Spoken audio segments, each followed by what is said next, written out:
बिस्मिल्लाहिर्रहमानिर्रहीम। नाज़रीन अस्सलाम वालेकुम। मैं हूं आपको मेज़बान साहब शाकिर वफाकी दारुल इस्लामाबाद से कुछ ताज़ा तरीन ख़बरें हैं और मौजूदा हुकूमत क्या क्या काम कर रही है उस पर ज़रा रोशनी डालते हैं, और फिर ये कि आने वाले दिनों में पॉलिटिक्स क्या रुख इख्तियार करेगी। हुक्मरान इत्तेहाद में इख्तलाफात पैदा होना शुरू हो गए हैं और उनमें से एक जमात है अवामी नेशनल पार्टी। अवामी नेशनल पार्टी के मामला काफ़ी ख़राब हैं और उन्होंने वज़ारत लेने से इनकार कर दिया है, और जो डिटेल्स सामने आई हैं उसके मुताबिक उन्होंने वज़ीर मवासलात के तौर पे उन्होंने कहा था कि वज़ारत मवासलात का कलमदान उनको दिया जाए और एक वज़ीर ममलिकत बनाया जाए, 2 वज़ारतें कम अज़ कम उनको दी जाएं। लेकिन शहबाज शरीफ साहब ने मवासलात की वज़ारत दे दी जमीयत उलमा इस्लाम मौलाना फजलुर रहमान साहब को। काफ़ी पुरकशिश वज़ारत थी, इसलिए वो भी ANP ने मांगी थी, लेकिन उसके बाद जो दूसरी वज़ारत ऑफ़र की गई तो ANP ने माजरत कर ली थी और दोबारा रब्ता किया शहबाज शरीफ साहब ने अली हैदर खोती से, और उनके साथ मुलाकात भी की असफंदियार वली के बेटे के साथ, लेकिन कहते हैं कि वो कामयाब नहीं हो सकी और नाराज़गी बरकरार है। मुत्तहिदा कौमी मूवमेंट ने भी वज़ारतें तो ले ली हैं, लेकिन उन्होंने कहा है कि जो हमारे 2 मुआहदे हुए हैं और उसमें जो पैकेज तय हुआ है कानूनी और आइनी और मुलाजमत और मरदमशुमारी, उन पे अभी तक पेशरफ्त नहीं हुई। अगर उन पे पेशरफ्त ना हुई तो फिर मामला ख़राब हो सकते हैं। ये तो है। यहाँ तक जो सबसे बड़ी ख़बर है वो लंदन से है, वो मैं आपके साथ शेयर करता हूँ कि वो क्या ख़बर है। वो उसमें प्लानिंग ये हो रही है कि किसी भी तरीके से इमरान ख़ान साहब का मुकाबला जो है वो हर पार्टी अकेले नहीं कर सकती, और कोशिश की जाए कि जो हुक्मरान इत्तेहाद है वो इंतखाबी इत्तेहाद में तब्दील हो जाए। ये मुज़ाकरात हो रहे हैं लंदन में, लंदन गेट तैयार हो रहा है और उसमें और क्या क्या चीज़ें हैं वो भी आपके साथ शेयर करता हूँ। इसी दौरान मरीम सफ़दर साहिबा बाहर जाना चाह रही थी और इसहाक़ हसन इकबाल साहब और दीगर वज़रा। तो हुआ ये है कि कल कौमी सलामती कमेटी के इजलास के बाद प्रेस कॉन्फ्रेंस की राना सनाउल्लाह साहब ने, तो उन्होंने कहा कि 120 दिन से ज़्यादा किसी भी शहरी का नाम ECL में नहीं रखा जाएगा, और 120 दिन गुजर जाने के बाद अगर कोई और चीज़ या कोई और इन्फॉर्मेशन नहीं आती तो ऑटोमेटिकली उनके नाम निकाल दिए जाएंगे। और 4600 कुछ थे, 4863 कुल नाम थे जी ECL में।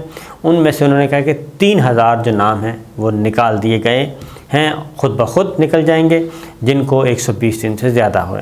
तो अब अगर इसको थोड़ा सा इसको ओपन करें तो इसका मतलब ये हुआ कि मुस्लिम लीग नवाज़, पीपल्स पार्टी या दीगर वज़रा के अरकान के जितने भी नाम थे इमरान ख़ान की हुकूमत ने ECL में डाले थे वो सारे के सारे ख़त्म, और वो फ्री शहरी हैं, आज़ाद शहरी हैं, और इनको कैबिनेट से अप्रूव भी करवा लिया गया है, मंजूरी भी ले ली है।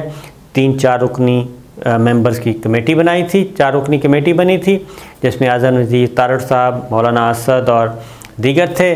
उन्होंने रिपोर्ट सबमिट की, रिपोर्ट सबमिट करके नए रूल्स बनाए ECL में नाम डालने और निकालने के, और वो काबीना ने मंजूरी दे दी और राना सनाउल्लाह साहब ने ऐलान कर दिया। तो लिहाजा अब किसी को भी अदालत में जाने की ज़रूरत नहीं है। अब FIA जो है वो ख़ुद ब खुद ही ECL की जो लिस्ट है उसको अपडेट करती रहा करेगी। एक तो ये हो गया। दूसरा, नवाज शरीफ साहब और इसहाक़ डार के पासपोर्ट जो हैं वो जारी करने का बाकायदा तौर पे फ़ैसला हो गया है। ये भी वज़ीर दाखिला राना सनाउल्लाह साहब ने बताया। उन्होंने कहा कि पिछली गवर्नमेंट ने गलत तौर पे पासपोर्ट ब्लॉक किए थे और रोके थे, लिहाजा हमने नवाज शरीफ साहब को भी और वज़ीर ख़ज़ाना इसहाक़ डार साहब जो साबिक़ हैं उनके भी पासपोर्ट की तजदीद करने के अहकामात उन्होंने कहा कि जारी कर दिए गए हैं और पासपोर्ट उनको मिल जाएंगे। पासपोर्ट मिलने के बाद एक तो शहबाज शरीफ साहब 27 अप्रैल को जाना चाह रहे हैं सऊदी अरब, मरीम सफ़दर साहिबा भी सऊदी अरब का विज़िट करने वाली हैं, और नवाज शरीफ साहब को भी पासपोर्ट मिल जाता है तो वो भी सऊदी अरब पहुँचेंगे और वहाँ पे होगी बड़ी बैठक, और उसके बाद फिर अगला जो है लाहे-अमल तैयार किया जाएगा। जबकि दूसरी जानिब एक और ख़बर है, और वो है कि साबिका वफाकी काबीना जो है उनमें से कई अरकान के नाम नो फ्लाई लिस्ट में डालने का फ़ैसला किया गया है, और ये भी उसी कैबिनेट मीटिंग में तय हुआ है बुध के रोज़, जिसमें नई ECL पॉलिसी को अप्रूव किया गया है, नए रूल्स की मंजूरी दी गई है। लिहाजा ये उसी इजलास की ही कार्रवाई है। तो एक तरफ ये और दूसरी तरफ ये हो रहा है। तो आगे जो है अगली बात वह वज़ीर ख़ज़ाना मिफ्ता इस्माइल साहब वाशिंगटन में हैं, IMF से मुज़ाकरात कर रहे हैं और वही पैकेज वापस लेना चाहते हैं IMF से, मुआशी पैकेज, लोन, कर्ज, जो कि इमरान खान साहब ने रोक दिया था, जिस पे उन्होंने फुल स्टॉप लगा दिया था, मज़ीद शराइत मानने से इनकार कर दिया था। पेट्रोलियम प्राइस की कीमत 30 जून तक फ़िक्स कर दी थी और इसी तरीके से बिजली की कीमत भी 30 जून तक फ़िक्स कर दी थी, लेकिन अब उसको वापस जाया जा रहा है जी, क्योंकि वो कहते हैं कि इस तरह से मामलात कंट्रोल नहीं होंगे, ख़जाना बोझ बर्दाश्त नहीं कर सकता।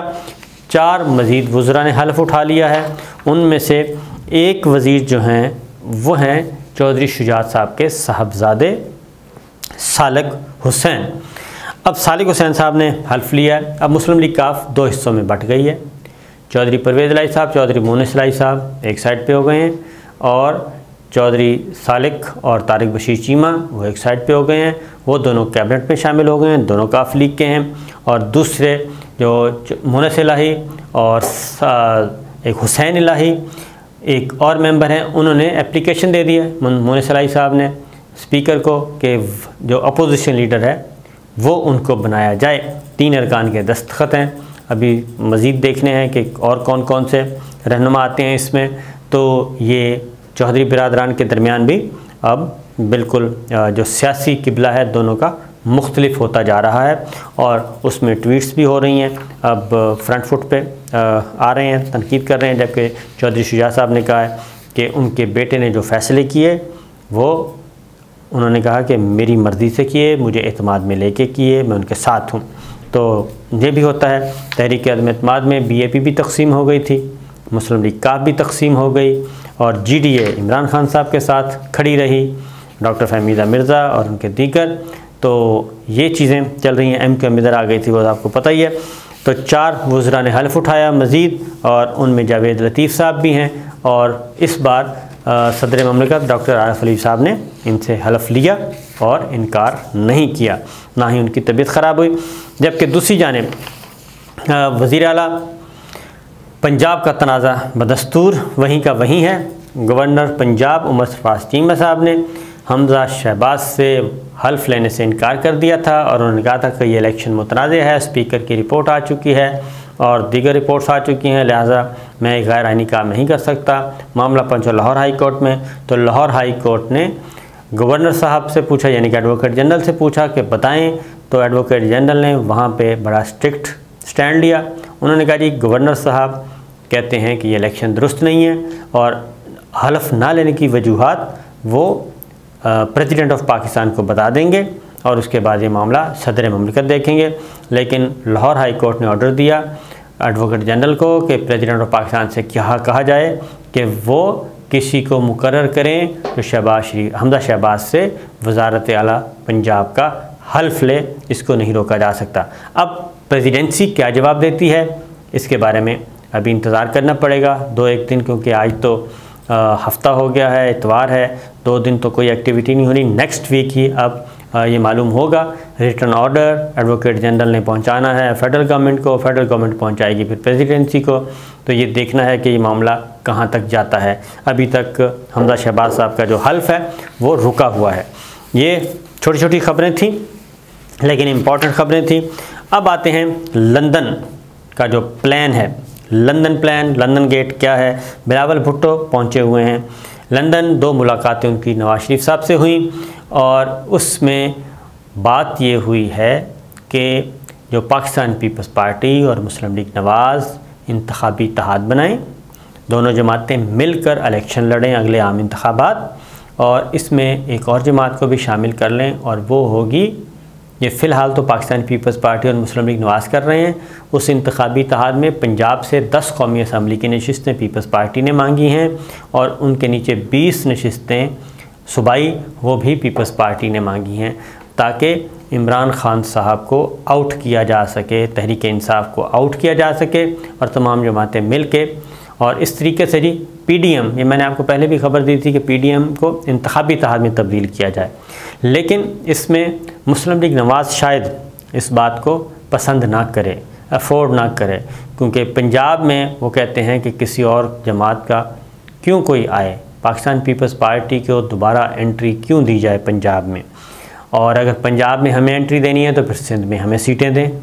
वो अंदरूनी सिंध से मांग सकते हैं, ख़ास तौर पे शहरी इलाकों से भी मांगेंगे और अंदरूनी सिंध से भी मांगेंगे, क्योंकि ऐसे लोग मौजूद हैं जो कि वहाँ से 2 नंबर, दूसरे नंबर पे या तीसरे नंबर पे आते हैं।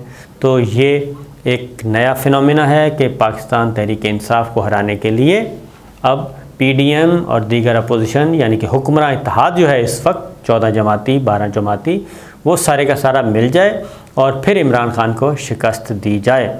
और ये मज़े की बात है कि इमरान खान अकेला और अभी तक डटा हुआ है, सोलो फ्लाइट करने चाह रहे थे मुस्लिम लीग नवाज़ भी, लेकिन शायद वो भी अब वापसी का सोचे। तो ये है मामला और ये है सूरत हाल। एक और इसी दौरान जी एक तरफ मेमो शेमो का ज़ोर चल रहा है और मेमो और धमकी अमेज़ ख़त वो काबू में नहीं आ रहा, और नई कौमी सलामती कमेटी के इजलास में भी उसकी तस्दीक भी हो गई और ये भी कह दिया कि ये सब कुछ पिछली कमेटी में जो फ़ैसले हुए थे वो बिल्कुल दुरुस्त थे, और पिछले एलामियों को भी एंडोर्स कर दिया, लेकिन साथ ही साथ आगे बता दिया कि ये साजिश इसमें कहीं नहीं हो सकती और उस साजिश को कोई मानने के लिए, इस मौक़िफ़ को मानने के लिए तैयार नहीं है कि जनाब ये साजिश, क्योंकि अगर मरासिले में ये कहीं नहीं लिखा, अगर ये मरासिले में लिखा जाता कि ये साजिश है तो इसका मतलब है कि उन्होंने दानिस्ता इसको ये करार दिया है, ये इंटेंशनली ये सारी कहानी बनाई गई है। हमारे जो सफ़ीर थे असद मजीद साहब, उन्होंने जो कुछ वहाँ पे उनको मौसूल हुई, धमकियाँ मौसूल हुई, जो गुफ्तगू हुई, उसको एज़ इट इज़ रिपोर्ट कर दिया साइफ़र के ज़रिए, और साइफ़र भेज दिया पाकिस्तान को और अपने मुल्क को कि जनाब ये सूरत हाल है, लेकिन कोई भी मानने के लिए तैयार नहीं है। और इस कौमी सलामती कमेटी के इजलास के बाद, जो कि शहबाज शरीफ साहब की सदारत में हुई, और उसकी सदारत में होने वाली कमेटी ने भी जब पिछली भी सारी चीज़ों को तस्लीम कर लिया, तो पाकिस्तान तहरीक इंसाफ ने मुकम्मल तौर पे इस वक्त चढ़ाई की हुई है और वो कहते हैं कि जनाब आज़ाद कमीशन बनाया जाए, आज़ाद कमीशन के बगैर हम कुछ नहीं मानते, और ये कमीशन ओपन कोर्ट में समाअत करे और दूध का दूध पानी का पानी आना चाहिए। और उसमें वो कौन था वाशिंगटन में, कौन पाकिस्तान में किससे राब्ते में था, और ये सारी खेल कौन खेल रहा था, जिसके नतीजे में मुंतखब हुकूमत का तख्ता उल्टा गया और जो कुछ मरासिल में लिखा गया था वो सब कुछ मनवान उसी तरह हुआ। इजाज़त दीजिए, अल्लाह हाफ़िज़।